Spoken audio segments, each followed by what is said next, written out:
বিসমিল্লাহির রহমানির রহিম। আসসালামু আলাইকুম। নতুন পুরাতন বন্ধু সবাই কেমন আছেন? দেখুন মজাদার একটা রেসিপি নিয়ে আজকে আবারও চলে আসলাম। আলু পটল কাঁকরোল দিয়ে ব্রয়লার মুরগি দিয়ে অসাধারণ একটা রেসিপি বন্ধুরা। তো এই রেসিপিটা কিভাবে কি মশলা দিয়ে আমি করব সেটা আপনাদের সাথে শেয়ার করার জন্য এই তো প্রস্তুত হয়ে গেলাম। আপনারা আমার সাথে থেকে আমার ভিডিওটা দেখে নিন বন্ধুরা, তাহলে বুঝতে পারবেন অসাধারণ রান্নাটি কিভাবে করতে হয়। তো আমার সাথে থাকার জন্য সবাইকে অসংখ্য ধন্যবাদ দিয়ে রান্নাটা শুরু করব। চলুন।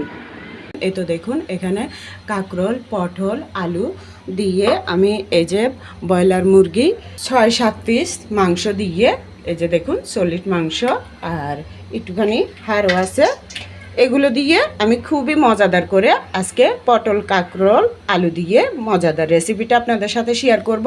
তো এর আগে এটা একটু সামান্য করে আমি ভেজে নেব মাংসটা। তো বন্ধুরা দেখুন আমি এখানে যেহেতু মাংসটা ভাজা করব এজন্য এখানে পেঁয়াজ রসুন বাটা আছে, এখানে আদা বাটা, এরপর হলুদের গুঁড়ি মরিচের গুঁড়ি জিরা ধনিয়ার গুঁড়ি, এটা হচ্ছে গরম মশলা রং এলাচ দারুচিনি গোলমরিচ এগুলো আর স্বাদ অনুযায়ী লবণ, এগুলো সবগুলো দিয়ে আমি মেখে মাংসটা ভেজে নেব। তো এভাবে আমি সুন্দর করে মেখে নিচ্ছি। ভালো করে মেখে কড়াইয়ের মধ্যে আমি সয়াবিন তেল দিয়ে দিছি। এখন দিয়ে দেব, এটা দিয়ে দিলাম। বিসমিল্লাহির রহমানির রহিম।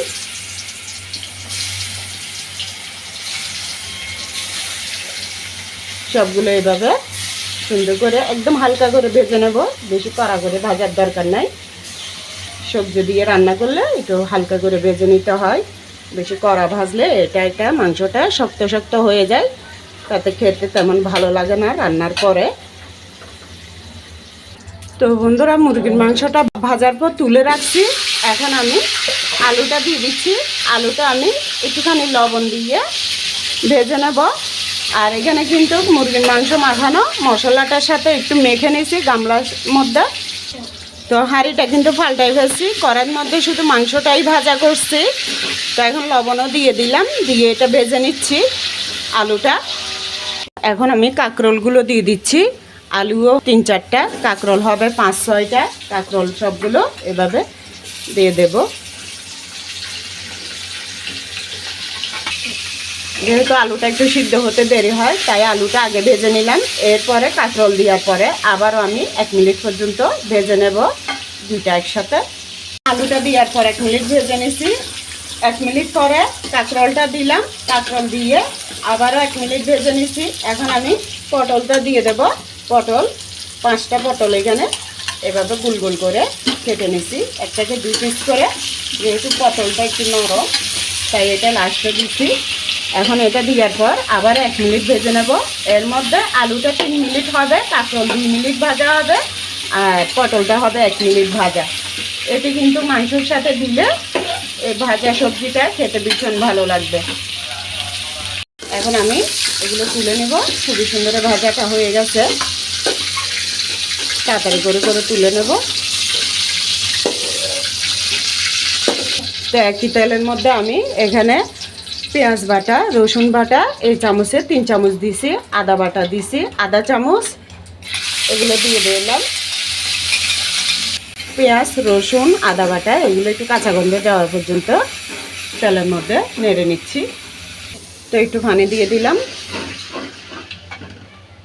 পানিটা দেওয়ার পরে স্বাদ অনুযায়ী লবণ জিরা ধনিয়ার গুঁড়ি 1 চামচ, মরিচের গুঁড়ি 1 চামচ, হলুদের গুঁড়ি 1 চামচ, এগুলো দিয়ে দেব। এগুলো দিয়ে দিলাম, দিয়ে এটা ভালো করে কষিয়ে নেব। তো বন্ধুরা এখন 3টা তেজপাতা দিয়ে দিলাম, 4টা রং 4টা এলাচ দারুচিনি 1 টুকরা আর গোলমরিচ, এগুলো আজকে আমি আস্তই দিলাম। এই যে মুরগির মাংসটা দিয়ে দেব। এখন গরম মশলাটা দেওয়ার সাথে সাথে এটা মুরগির মাংসটা ভেজে রাখছি এটাও দিয়ে দিলাম।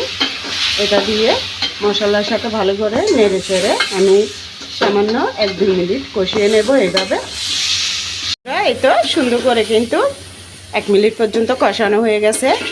আমি কিন্তু মুরগির মাংসটা ভাজার সময় কিন্তু 5 মিনিট পর্যন্ত উল্টাপাল্টায় ভেজে নিয়েছি। তো এই তো এখন সবজি বোনাটা দিয়ে দিলাম। এটা দিয়ে আবার একসাথে নেড়ে চেড়ে নেব কিছুক্ষণ, এই তাও 1 মিনিটের মতো। কেননা বন্ধুরা ব্রয়লার মুরগি কিন্তু বেশিক্ষণ সময় লাগে না, ভাজার সময় কিন্তু 5 মিনিট ভাজা হয়ে গেছে। এটা মশলার সাথে মুরগির মাংসের সাথে এভাবে যদি সবজিটা কষিয়ে নেওয়া যায়, এতে কিন্তু লবণ মশলা সব কিছু পারফেক্টভাবে সবজির মধ্যে গেলে খেতে কিন্তু ভীষণ ভালো হয়।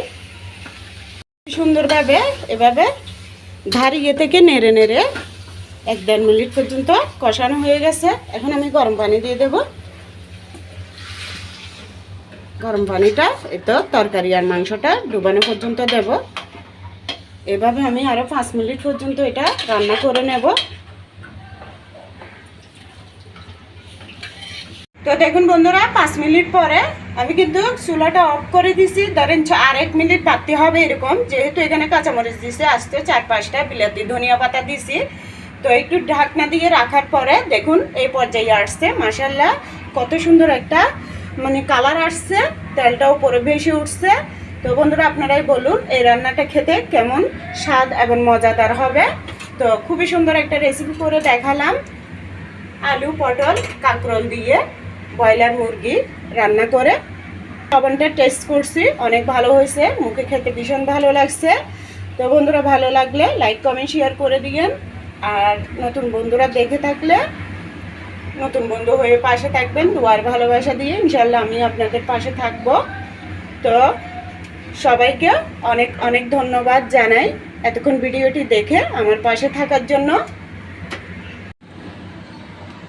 তো বন্ধুরা দেখুন মাশাআল্লাহ রান্নাটা কমপ্লিট। এখন একটু পরিবেশন করে আপনাদের সাথে শেয়ারটা করতেছি। জাস্ট অসাধারণ বন্ধুরা, আপনারা এই রান্নাটা না করলে বুঝবেন না। সবজি দিয়ে এই যে মুরগির মাংস দিয়ে এরকম একটা দারুণ রেসিপি হয়। ঝোলটাই দেখুন। তো বন্ধুরা সবাই ভালো থাকবেন। পুরাতন নতুন বন্ধুদেরকে আবার অসংখ্য ধন্যবাদ জানাই। ভিডিওটা শেষ করলাম। আল্লাহ হাফেজ, আসসালামু আলাইকুম।